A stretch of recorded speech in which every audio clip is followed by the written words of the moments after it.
Oke. Nah, mungkin ini terkait dengan pembelajaran di tengah pandemi. Terlebih kan ini kan mungkin banyak prakteknya, begitu ya. Kalau misalkan di LPP lalu bagaimana nanti pembelajaran nanti di semester depan ini, Bu? Oke.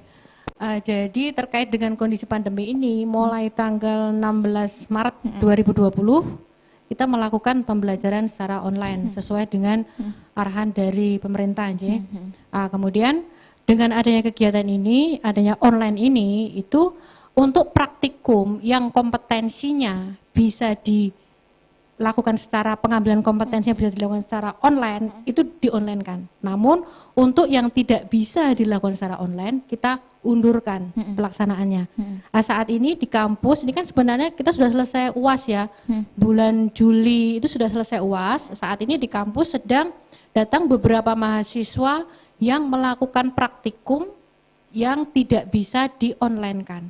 Namun ini dengan catatan bahwa mahasiswa mendapat izin dari orang tua, artinya orang tua tidak keberatan untuk mahasiswa tersebut datang kemari untuk melakukan praktikum tersebut.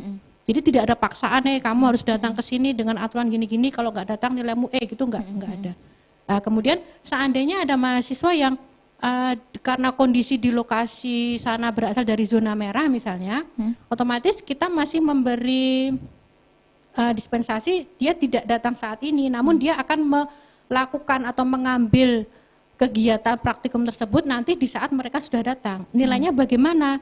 Nilainya akan kita masukkan nilai tunda terlebih dahulu, begitu untuk mata kuliah yang praktikum. Sedangkan untuk mata kuliah yang, karena kami ada mata kuliah yang satu SKS-nya itu ada praktikum dan teori, maka yang kita masukkan yang nilai teori terlebih dahulu. Nanti begitu datang kemari, kemudian melakukan praktikumnya, kita baru masukkan praktikumnya, seperti itu. Kemudian untuk yang semester ini, yang untuk kita memulai semester ganjil 2020, ini di 28 September. 28 September. Tadi kan penutupan 18 September ya, 10 hari kemudian ke 28 September juga masih secara online. Online-nya bagaimana? Ini karena tadi kan saya menyampaikan bahwa kalau kita itu praktikumnya lebih besar, terus kalau di online kan gimana? Itu yang kita online kan yang teorinya terlebih dahulu. Teori yang harusnya seminggu sekali, kita buat seminggu 2 kali, sehingga kita atur sehingga nanti teori selesai, UAS, setelah UAS baru praktikum. Kegiatan praktikum tersebut nanti jatuhnya di sekitar awal Januari, yang insya Allah nanti ya kondisi sudah bisa membaik. Jadi berangsur-angsur mahasiswa bisa datang kemari, kemudian mengikuti kegiatan praktikum dengan protokol kesehatan yang berlaku. Kalau pembelajaran online nanti di LPP ini sampai kapan Ibu di semester depan ini? Apakah sampai akhir tahun atau? Oh enggak, kalau kita tanggal 18 Desember sudah selesai ujian akhir untuk yang teorinya. Karena kita teorinya yang seminggu seharusnya 1 kali, kita padatkan menjadi seminggu 2 kali. Sehingga nanti 16 kali pertemuan selesai untuk teorinya. Jadi kita lakukan teori terlebih dahulu di depan, kemudian nanti di akhir semester baru praktikumnya, seperti itu. Karena kemarin kan perkiraan dari pemerintah bahwa nanti di akhir-akhir tahun lah atau akhir tahun 2020 atau awal tahun 2021 sudah mulai dibuka gitu pelan-pelan. Memang saat ini ada beberapa perguruan tinggi yang memang sudah membuka ya, namun dengan persyaratan yang ketat seperti itu. Nah, ini kan terkait dengan magang gitu ya, yang mungkin kalau misalkan terkait pandemi gini, lalu bagaimana? Apakah mereka tetap melaksanakan magang atau bagaimana? Kemarin untuk yang mahasiswa angkatan 2017 untuk program diploma 3 yang harusnya tahun ini adalah melakukan PKL 3 ya, harusnya PKL 3 di industri, itu kita kegiatannya itu kita ubah Mbak. Jadi ada namanya kegiatan pengganti PKL, justru malah kegiatan ini merupakan kegiatan yang tematik. Jadi mahasiswa kan begitu kita umumkan online, mahasiswa pada kembali ke rumah masing-masing, ke kampung masing-masing, di mana kampung mereka rata-rata ya di dekat, ada yang di perkebunan, ada yang di dekat misalnya pabrik, yang di dekat industri gula dan lainnya seperti itu.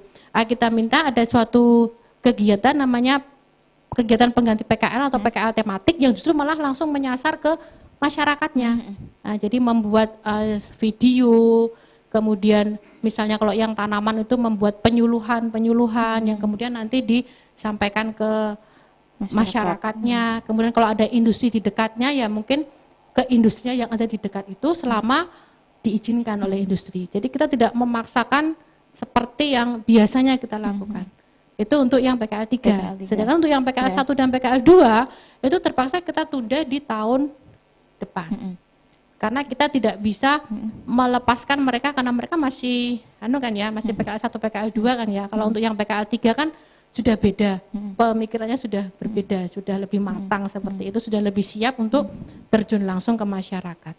Oke, Oke, terima kasih. Berarti kita ke Pak Raffi. Pak Raffi, kita mau nyinggung dikit tadi soal mungkin belum disinggung ya, daya tampung gitu Pak. Daya tampung dari kelima prodi yang ada di LPP ini ada berapa Pak? Gitu. Kalau daya tampung saat ini kemarin itu kita budidaya tanaman perkebunan itu bisa 80 ya Bu ya.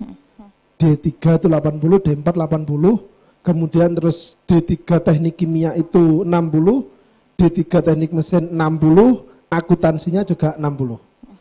Gitu. Jadi total itu 160 ditambah 180 ya, sekitar 340. Tapi kita ada kelas beasiswa ya Bu ya kemarin ya. Itu ada sekitar 125-an, jadi kemarin kita di 460-an.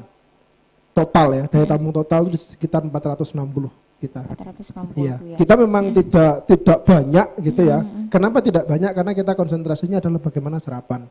Sehingga kita mematahkan bahwa kampus menjadi agen penyumbang pengangguran di Indonesia itu kita patahkan di kampus kita. Berfokus pada kualitas lulusannya begitu ya. Yes, Oke, terima kasih itu. Pak Raffi, terima kasih. Berarti kita mau menyapa dulu Tribuners ini. Banyak sekali yang sudah bergabung. Terima kasih ada Wilda Paramitasari, katanya keren, bermanfaat sekali. Terima kasih ada Tribunarko, kemudian juga ada Isyah DWY. Oke, terima kasih untuk Tribuners yang bergabung. Bagi Tribuners yang ingin bertanya seputar topik kita, silahkan bertanya. Nanti akan dijawab oleh Pak Raffi atau Bu Ratna. Nah, Bu Ratna, mungkin kalau tantangan terbesarnya untuk menyiapkan lulusan agar mudah terserap itu bagaimana? Lalu solusi yang ditawarkan oleh LPP bagaimana itu? Oke, mungkin kalau untuk tantangan terbesarnya ini begini. Sebenarnya mahasiswa kami itu kan mayoritas berasal dari luar Jawa, luar Jogja. Apalagi kalau untuk yang perkebunan yang backgroundnya dari perkebunan sawit, bisa membayangkan ya Mbak Noris dari perkebunan sawit seperti apa. Saat ke Jogja itu mereka terlena dengan kondisi Jogja ini, ya, seperti lagunya sampai itu terlena itu ya. Terlena dengan Jogja yang apa-apa ada, semua serba ada, dekat nyaman, dan murah, nyaman, aman gitu kan ya. Terkadang mereka nilai tinggi, skill bagus, namun nggak mau balik di kebun, itu yang menjadi tantangan kami. Jadi justru malah dari mahasiswa sendiri yang aku sudah terlalu enak di sini, itu yang membuat lebih baik saya mau lanjut sekolah aja lah, itu yang bikin. Jadi untuk alasan biar berlama-lama di Jogja itu lanjut sekolah lagi yang akhirnya tidak kembali ke sana padahal nilainya padahal punya potensi yang iya ini, betul gitu ya. Iya punya potensi, itu yang tantangan bagi kami itu justru itu. Makanya dengan adanya program karakter building ini dari awal masuk kita tuh ingin menerapkan ke mahasiswa, kamu itu nanti masuk ya setelah itu lulus terus kerja di perkebunan. Jadi menanamkan jiwa planternya itu yang selalu kita tingkatkan untuk tiap tahunnya itu, biar nggak terlena gitu mereka. Oke, terima kasih. Berarti Pak Raffi mungkin mau menambahkan Pak. Ya, terakhir mungkin ya kalau dari saya sih, saya karena ketemu langsungnya dengan calon mahasiswa baru gitu ya, kemudian dengan guru-guru, dengan orang tua kan pinginnya, apalagi yang pas-pasan gitu ya, pengennya iki nyekolah ke anaknya sampai direwangi utang, ibarat tanda kutip gitu ya. Nah, pengennya apa sih ketika kemudian setelah selesai kuliah dia langsung kerja gitu ya. Dan insya Allah Politeknik LP kuncinya satu, dia mau kerja di kebun. Tadi Bu Direktur katakan gitu ya, mau kerja di kebun. Nah kebun itu jangan dipikir bahwa seperti yang dulu ya, untuk telepon aja harus naik pohon kelapa gitu ya, enggak. Sekarang kebun sudah bagus gitu ya, kebun sudah bagus dan sepelosok-pelosokmu tetap adalah tanah airmu gitu ya, sepelosok-pelosok tetap adalah tanah airmu. Jadi don't worry, kamu kembalikan Indonesia di mana Indonesia adalah negara agraris.